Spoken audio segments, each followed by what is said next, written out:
Antes de empezar, quiero mandar un saludo especial a Charlotte Player, seguidor leal de mi Twitch.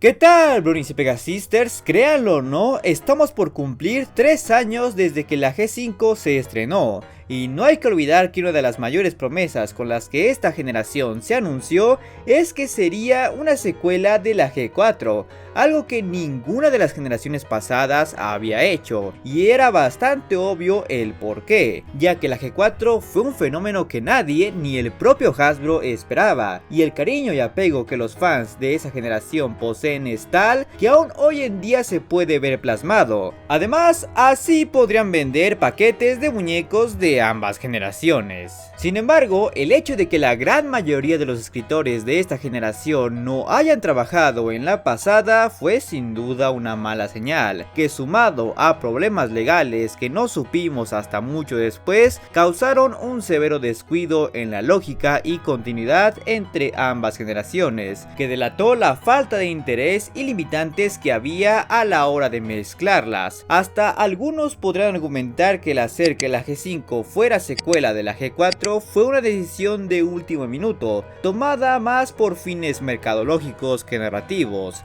aunque personalmente no creo eso. Pero aún así, la cantidad de errores de continuidad, así como violaciones a la lógica establecida por la G4 es tanta que en esta ocasión vamos a repasar los más prominentes y problemáticos, explicándolos a detalle y en algunos casos tratar de darles una justificación. Por lo que sin más, comencemos. Iniciamos con el caso más reciente de este top, la fábrica de arcoiris que vimos en la serie de Cuenta tu Historia, la cual no solo tiene la capacidad de crear arcoiris, sino de quitarlos y a su vez quitarles el color a los objetos que realmente no tienen relación con el arcoiris. Y la cosa es que se supone que se había establecido una forma de hacer arcoiris muy diferentes, y no involucra descolorizar ensangrentadamente a los ponis que no saben volar, ya que era un trabajo bastante industrializado. Bueno, eso entre comillas, porque después se nos plantea que un simple aparatejo puede proyectarlos, o que estos los pueden tomar con una aspiradora. Sea cual sea la forma en cómo se proyectan, jamás se nos mostró que una máquina con una arquitectura más que excéntrica fuese la actual responsable de crear los arcoiris, pero francamente sí tiene mucho sentido que lo sea. Tengan en cuenta que en lo que respecta al clima en general, lo cierto es que los ponis no son totalmente responsables de que este se llevase a cabo, ya que sabemos que zonas como el bosque Everfree tenían un clima completamente fuera de su alcance, y es fácil suponer que otras regiones que no cuenten con criaturas capaces de controlar el clima, como son capaces los Pegasos, tengan que depender enteramente de su funcionamiento natural.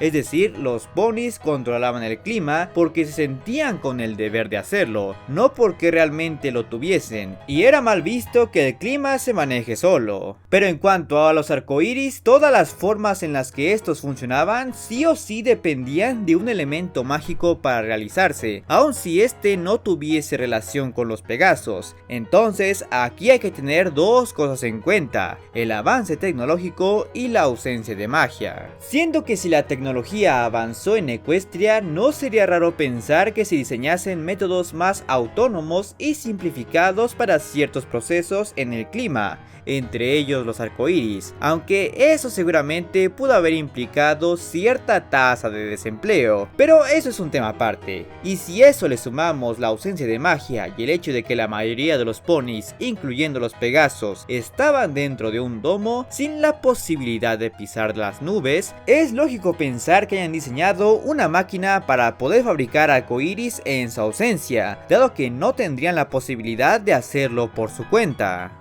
Claro que eso tendría que implicar que los Pegasos en general estaban conscientes de que la pérdida de magia iba a suceder en algún momento y que se prepararon para ello, cosa que no vería muy descabellado considerando su estatus actual y el hecho de que Haven haya hablado de dicha maquinaria de arcoiris a sus hijas como si fuera un cuento. Es decir, un lugar paradisíaco o una fuente de magia de alegría, algo que claramente no es el caso. Pero el aparatejo de diseño horrendo no es lo único que este corto nos mostró, ya que también vimos cómo los Mine Six caminaron sin problemas por un camino enredado hecho enteramente de nubes, incluso aquellos que no son Pegasos. Así es, banda. Tal parece que los escritores de Cuenta tu Historia olvidaron un detalle pequeño pero bastante característico de los ponis, y es que se supone que solo los Pegasos deberían ser capaces de caminar en las nubes, un detalle que en todo lo que llevamos de la G4 jamás fue ignorado, pero parece que aquí sí lo fue.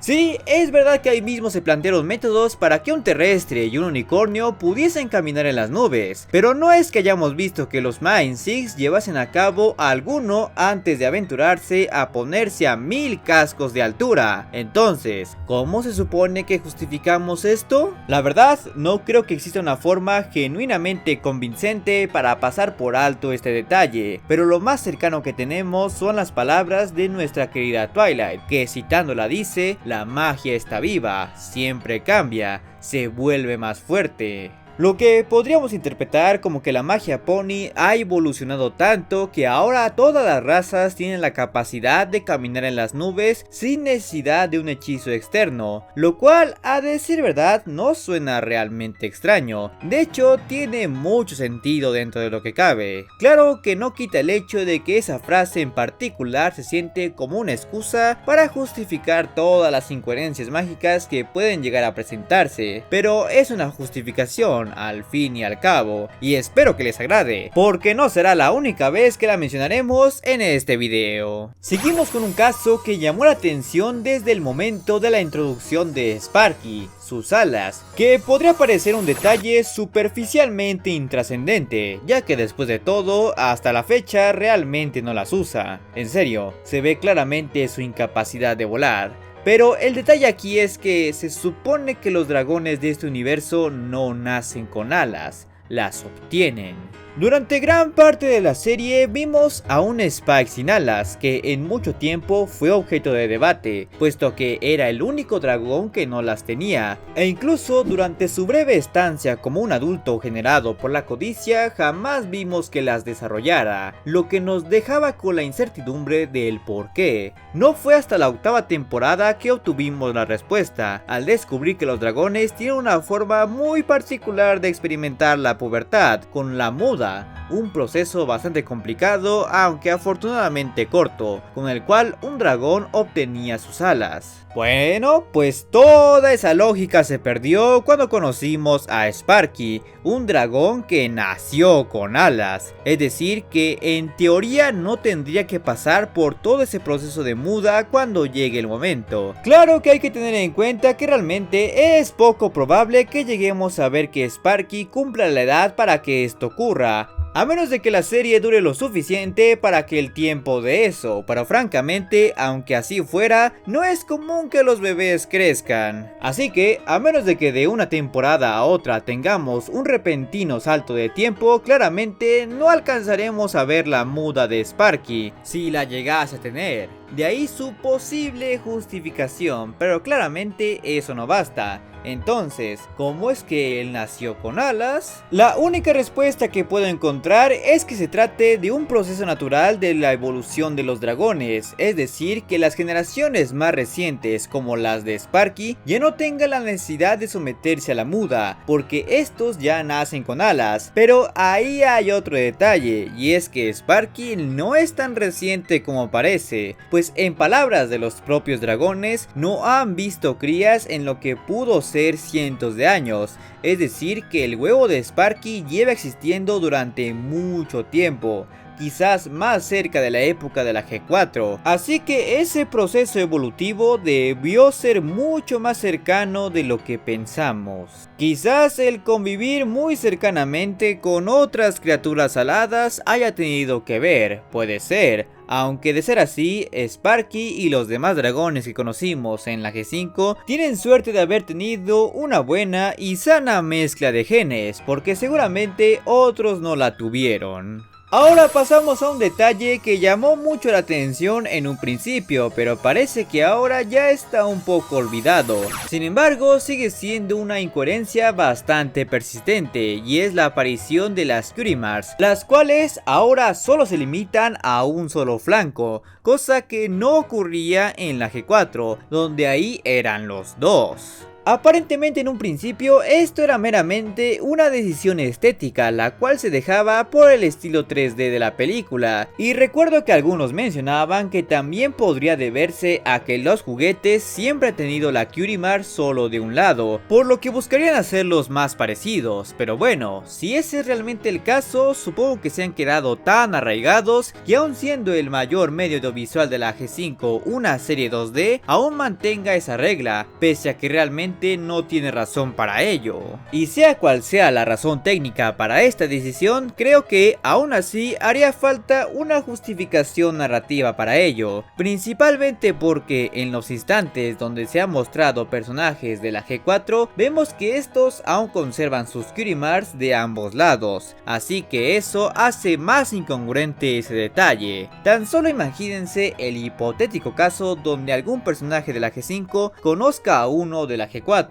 o al menos lo vea a través de algún tipo de proyección. ¿No creen que podría llamar la atención que uno tenga dos Cutie Marks y el otro no? Espero que los diseñadores entren en conciencia sobre esto. Ahora tenemos el caso más complicado de explicar, pero como dije, tiene la justificación más viable de todas, y es el control de la magia de la G5, la cual dista enormemente de lo que la G4 estableció, porque una cosa es plantear un nuevo tipo de magia para los terrestres que dentro de lo que cabe al menos tiene una justificación y un planteamiento, pero en lo que concierne a todo lo demás, sí está para levantar la ceja. Pues tenemos cosas como levantar una casa, polvo para cambiar la edad, flotar con la magia propia o realizar hechizos involuntariamente para cambiar el clima, con tan solo decir una palabra. Cosas que, bajo la lógica de la G4, no deberían ser posibles, porque la magia ahí tenía limitantes establecidas, limitantes que fueron ignoradas y pasadas por alto en la G5.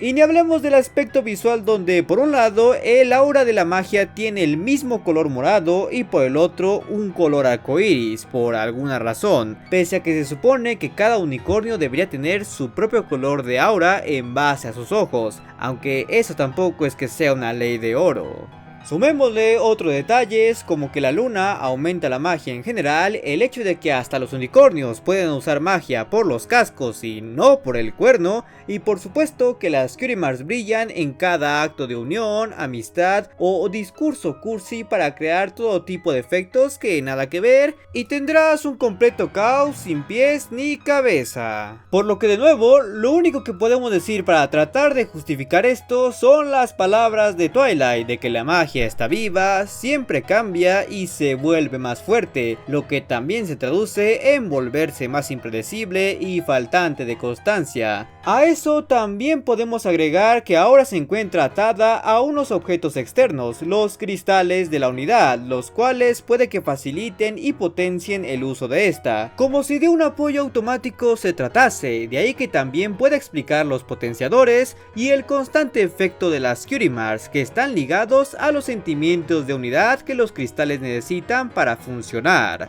Pero independientemente de todo eso, creo que es más que claro que los escritores y animadores de esta generación se preocupan muy poco por la coherencia de cómo funciona la magia actualmente, algo que el equipo de la G4 sí llegaba a hacer, aunque eso no sea decir mucho. Pasamos al que quizás sea el punto más incoherente, al menos en cuanto a la forma de querer plantárnoslo, y es el estatus social de las razas en la G5, específicamente hablando de los unicornios y pegasos que tuvieron un cambio abismal en cuanto a sus culturas, pues prácticamente los pegasos tomaron el lugar de los unicornios, al ser ellos los vanguardistas en la modernidad y tecnología, llevando el estilo de vida más lujoso y de alto estatus, contando contando incluso con una monarquía real. Todos elementos propios de los unicornios de la G4, que incluso sabemos que desde tiempos precoestrenses contaban con un linaje monárquico con la princesa Platinum